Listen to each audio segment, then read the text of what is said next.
ఏదైనా కానీ మీరు ఒకసారి ఒక తప్పు అలౌ చేస్తే, ఒక kind of smuggling activity allow చేస్తే, ఇది మిల్లర్లకి సంబంధం లేదు. If they are part of it, that's different issue. ఇది మిల్లర్లకి సంబంధం లేదు.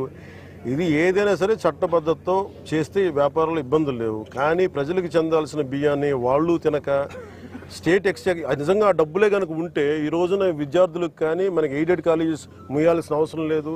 ఫీజు రీయింబర్స్మెంట్లకు ఇబ్బంది రాదు. గోతులు పూడ్చే డబ్బులు మన ఏది ఏఐబి రోడ్డు ఈ పాటికి అయిపోయింది. ఇది ఏడీబీ రోడ్డు చెప్పాను మీకు డబ్బు ఎక్కడికి వెళ్ళిపోతుందంటే దిస్ హౌ. అందుకని మేము స్టేట్ మొత్తం అంతా ఇక్కడికి కేంద్రంగా అయితే కాకినాడ వస్తుంది సార్ బియ్యం అంతా కూడా. అయితే రేషన్ బియ్యం అంతా స్టేట్ నుంచి వస్తుంది సార్. ఇక్కడ ఒక్క చోటే దాడి జరుగుతుంది, ఇక్కడ ఒక్క చోట కొన్ని రోజులు ఆపుతున్నారు, మళ్ళీ కంటిన్యూ అవుతుంది. కానీ ఈ రైస్ అంతా కూడా స్టేట్ మొత్తం నుంచి వస్తుంది సార్. అది కాదు మీరు ఫాలో అవడం లేదు. దాడులు ప్రతి జిల్లాలో చేస్తున్నాం, ప్రతి రోజు చేస్తున్నాం. డిప్యూటీ సీఎం గారు చెప్పినట్టు అంటే 60,000 మెట్రిక్ టన్నులు ఇప్పుడు సీజ్ చేశాం. గతంలో ఎప్పుడు లేదు ఇటువంటి కార్యక్రమం. This has become a hub for export. మరి ఎక్కడి నుంచి మేజర్ తెలంగాణలో చేసినా కానీ మీరన్నట్టుగా తెలంగాణకి సీపోర్ట్ ఏం లేదు కదా, ఇక్కడికి రావాలి కదా. ఒక నిమిషం గత 2 నెలల నుంచి మీరు పోర్టుకు రావాలంటే మిమ్మల్ని అడ్డుపడుతున్నారు. ఇప్పుడు కూడా పోర్టు సి లోపల కూడా మిమ్మల్ని లోపల తీసుకెళ్లే దానికి కూడా కొంత ఇబ్బందులు సృష్టించారన్నారు. అంటే దీని వెనక ఎవరు అనే దాని మీద మీరు కీలకంగా వారి మీద పెట్టాలి కదా. మీరు అసలు మీ వెనకాల ఎవరు అంటే ఇది శక్తిలో ఒక గ్రూప్, ఇది ఒకళ్ళు కాదు, ఒక వ్యక్తి కాదు. అదే సార్ ఇది ఎలా ఇది నాకు తెలియదు అంటున్నాను. నాకేం అర్థం అవుతుంది. ఫస్ట్ మీరు చెప్పారు సార్ ఇప్పుడు ఎక్కడ ఏం లేదు అంతా బాగుందంటే సరే మీరందరూ ఉదాహరణకి ఏదో చెప్పారు అనుకున్నా. మీరందరూ ఒక సీనియర్ జర్నలిస్టులు, మీకు అవగాహన ఉంది. కానీ మేము చెప్పిన మాట మేబీ ఎందుకు ఎదురెళ్ళటం రాను. నాకేం చెప్తారు వస్తే సార్ అక్కడ కొంచెం ఇబ్బంది అవుతుంది సార్, మీకు సెక్యూరిటీ కల్పించలేం, ప్రొడక్షన్ చేయలేం, లేదంటే సింపుల్గా నాకు ఎందుకు ఆప్ చేస్తారో చెప్తాం. సార్ మీరు వస్తే అక్కడ ఎక్స్పోర్ట్స్ ఆగిపోతాయి, టైం లైన్ ఆగిపోతాయి, అక్కడ మీరు కరెక్ట్గా కూర్చోబెట్టి మళ్ళీ మనకి ఇంటర్నేషనల్ ఇష్యూస్ వచ్చేస్తాయి అంటారు. నేను అనవసరంగా వెళ్ళి ఈ జంజాటం నేను ఎందుకు ఇరుక్కోవడం, మళ్ళీ ఆ చెడ్డ పేరు మళ్ళీ మన రాష్ట్రానికి ఎందుకని నేను అనుకోండి. ఇలానే ఒకసారి ఆగిపోయా. ఇంకోసారి ఏమో లేదు చాలామంది జీవితాలు పాపం కార్మికులు రోడ్డున పడతారన్నారు. కార్మికులు ఎందుకు రోడ్డున పడతారు?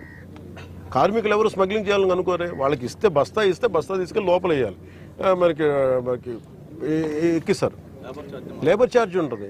అంతేగాని వాళ్ళకి స్మగ్లింగ్ సంబంధం ఏముంది? బ్యాంక్ గ్యారంటీ అంటున్నారు, దానికి గ్యారంటీ ఉందని చెప్పి అట్లీస్ట్ అది మనోహర్ గారి పోరాటం అండి. అది కూడా మనోహర్ గారు కూర్చోబెట్టి మాట్లాడి చేశారు. అలాగే మీరు అంటున్న ఈ క్వాలిటీ బియ్యం అంటే ఇది సమిష్టిగా మేమందరం కూర్చొని ఇది ఉంది, ఈ థాట్ కూడా ఉంది. తినని బియ్యం ఇవ్వడం దేనికి? తద్వారా అది ఎందుకంటే ఈ ప్రాబ్లం ఏముందంటే ఇది జస్ట్ స్టేట్ సబ్జెక్ట్ కదా, సెంట్రల్ సబ్జెక్ట్ కూడా. అందుకని దీన్ని నాకు నిజంగా మొన్న ఈ విషయం కనుక ఇది మన ఢిల్లీ పర్యటన ముందు కనుక జరిగి ఉంటే ఖచ్చితంగా నేను వెళ్ళి కేంద్ర civil supplies minister Prahlad Joshi గారిని కలిసేవాడిని. శాఖాపరమైన చర్యలు అలాంటివి తీసుకుంటారు. ఇప్పటికే అధికారులకు చాలా సీరియస్ గా వార్నింగ్ ఇచ్చారు. మీరు ప్రజల కోసం తెగించి సముద్ర మధ్యలోకి వెళ్ళారు. సో అలాంటి అధికారులు ఎందుకు వెళ్ళకపోతున్నారు? లోపలికి వెళ్ళి ఆ సీలో అన్నట్టు జిల్లా కలెక్టర్ ప్రాణాలు తెగించి వెళ్ళారు, మీరు వెళ్ళారు, కానీ అధికారులు ఎందుకు వెళ్ళకపోతున్నారు? కలెక్టర్ ఎప్పుడు వెళ్ళారు? ఇది ఏమైపోతుందంటే ఇది చాలా డీప్ నెట్వర్క్. అది వదిలే పెద్ద మీకు ఎలా ఉంటుంది, ఎవరు బెదిరించరు, ఎవరు అది మీరు అర్థం చేస్తారు. ఒక నిమిషం, ఎవరు కూర్చొని దీన్ని మీరు రావద్దు వస్తే అలా ఏం చెప్పరు సార్. అలా వస్తే సార్ కొంచెం ఇబ్బందులు ఉంటాయి సార్. ఇక్కడ పాపం కార్మికులు నలిగిపోతారు సార్. మనం ఒకసారి ఏమో కార్మికులు నలిగిపోతారు సార్. అక్కడ గోడౌన్ పాపం ఈ అన్ని ఇది క్లియర్ రైస్ సార్, ప్రాబ్లం లేని రైస్ సార్. పాపం వాళ్ళు ఇబ్బంది పడతారు సార్, ఎక్స్పోర్టర్స్ ఇబ్బంది పడతారు. కానీ ఇంత లాట్లో దొరికినప్పుడు మటుకు సార్ ఇట్స్ రిపీటెడ్ అఫెండర్స్ ఉన్నారు. ఇంక దీన్ని ఇంకా బలమైన చర్యలు తీసుకోవాలి అని చెప్పి పక్కన ఉన్న తొండంగి మండలం ఉంది. దానికి సంబంధించి అరవిందోకి సంబంధించి 12 గ్రామాల ప్రజలందరూ కూడా మధ్యగారు మొత్తం కాలుష్య బారిన పడుతుందని చెప్పేసి సంవత్సరం నుంచి ఇబ్బంది పడుతుంది. గతంలో మీరు కూడా మాట ఇచ్చారని చెప్పేసి మొన్న ఈ మధ్యన నిరాహార దీక్ష చేస్తూ పవన్ కళ్యాణ్ గారు వచ్చే వరకు మీరు దీక్ష విరమించు, దాంతోపాటు ప్రాణాలను కోల్పోతాం, ఆయనకు రావాలని చెప్పేసి మీరు విజిట్ చేసే అవకాశం మీరు పిఠాపురంలో కూడా మాట్లాడుతారు. నేను మాట్లాడాను,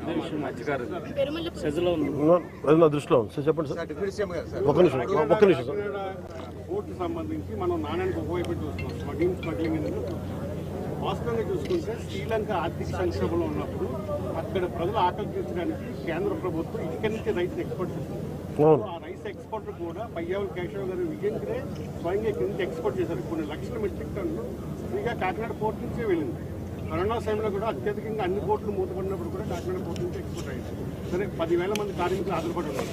ఇప్పుడు ఈ రేషన్ మాఫియా మనకు తెలిసినప్పుడు ఎవరైతే 16 మంది ఉన్నారో దాంట్లో ఇంటర్నేషనల్ కంపెనీస్ ఇవన్నీ కూడా ఇది చాలా ఇంట్రికేట్. అందుకనే కదా ఇప్పుడు నేను ఆటోమేటిక్ కార్మికులు రోడ్డున పడే అవకాశం ఉంటుంది. అదే కదా నా కన్సర్న్. మీకు ఎలాంటి కన్సర్న్ ఉంది, నా కన్సర్న్ కూడా అదే. కార్మికులు ఉపాధి కోల్పోకుండా స్మగ్లింగ్ అరకెట్టడం ఎలా? రిడల్ ఇది.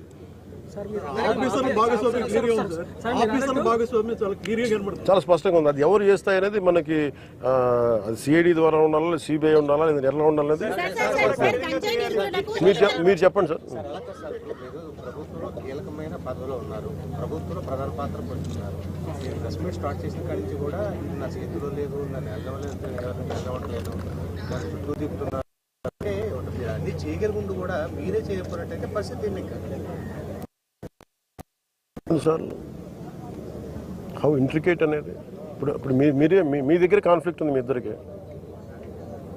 ఇద్దరు సీనియర్ జర్నలిస్టులు, మీ ఇద్దరికే కాన్ఫ్లిక్ట్ ఉంది. ఆయన 10,000 మంది కార్మికులు ఉంటున్నారు. ఇంత బాధ్యతలు మీరు చేయగలిగే స్థాయిలోనే మీరేం చేయట్లేదు అంటా ఉన్నారు. అలాగే దిస్ ఇస్ ద కాన్ఫ్లిక్ట్. ఇది ప్రజలకి నేను పెట్టుకుంది ఏంటంటే నా నిస్సహాయత నేను వ్యక్తం చేయట్లా, నాకున్న సిచ్యువేషన్ నేను చెప్తున్నాను. ఎందుకంటే మీరు కూర్చోబెట్టి ఒక నిర్ణయం, ఇదేమో leadership is all about taking a decision, taking the right decision. తక్కువ ఇంపాక్ట్ తోటి ఎక్కువ లాభం జరిగేలా చూడటం. 10,000 మంది కార్మికులు రోడ్డును పడకుండా ఎలా ఉండాలి, వాళ్ళకి ఎలా తెలియజెప్పాలి, అలాగే ఏమి అవకతవకలు ఉన్నాయి, ఏ విధంగా జరుగుతున్నది, ఇవన్నీ కూర్చోబెట్టి చేయాల్సిన విషయాలు. అందుకని ఇది కూర్చోబెట్టి ఇది కొంచెం లోతుగా, ఎందుకంటే ఇది మేము ఆ పారదర్శకత చెప్పాలి, చూపించాలని చెప్పి నేను I took this call. Sir, గంజాయి నిర్మూలనకు లీగల్ టాస్క్ ఫోర్స్ అన్నది ఏర్పాటు చేశారు సార్. అలాగే మహిళలకు సంబంధించి లైంగిక వేధింపులు కావచ్చు, అఘాయిత్యాలకు సంబంధించిన చట్టాన్ని తీసుకొస్తారు. గతంలో దిశ ఉండదు. దిశ ఎక్కడ ఉందో సార్, ఎప్పుడు యాక్ట్ చేశారు అది? మాట మాట్లాడేంత ఈజీ అండి. ఇప్పుడు నేను మొన్న మీరే ఉన్నారు, మొన్న ఐ థింక్ గుంటూరులో ఒక సభకి వెళ్ళాను, మన మీటింగ్కి వెళ్ళాను. ఒక మహిళా జర్నలిస్ట్ ఎవరు ఆవిడ ఇబ్బంది పడతా ఉన్నారు. మీకు చెప్పాను, నేను తీసుకొచ్చాను, మీ పక్కన రండి మేడం అని పక్కన లాగితే ఆ basic concern even as a society మనందరికీ కూడా ఉండాలి కదా. ఇప్పుడు సొసైటీ ఏమైపోయింది, not just about policing, not about good app, not about security cameras, also about people. మీరు ఒక అమ్మాయిని ఏడిపిస్తూ ఉంటే లేదని జరుగుతూ ఉంటే వీడియోలు తీసి చూపిస్తున్నారు, షూట్ చేస్తున్నారు. షూట్ చేసి సోషల్ మీడియాలో పెడుతున్నారు. కానీ ఎవరికి బేసిక్ సెన్స్ ఏముండాలి, వెళ్ళి వాళ్ళని ఆపి లాక్కున్న 4 తన్ని ఆపాలి, ఆ మైండ్ సెట్ లేదు. It's also people. Law and order మీ చేతుల్లో లేదు, పలుసార్లు అన్నారు. లా అండ్ ఆర్డర్ మీ చేతుల్లో ఎప్పుడు తీసుకుంటారు? Thank you.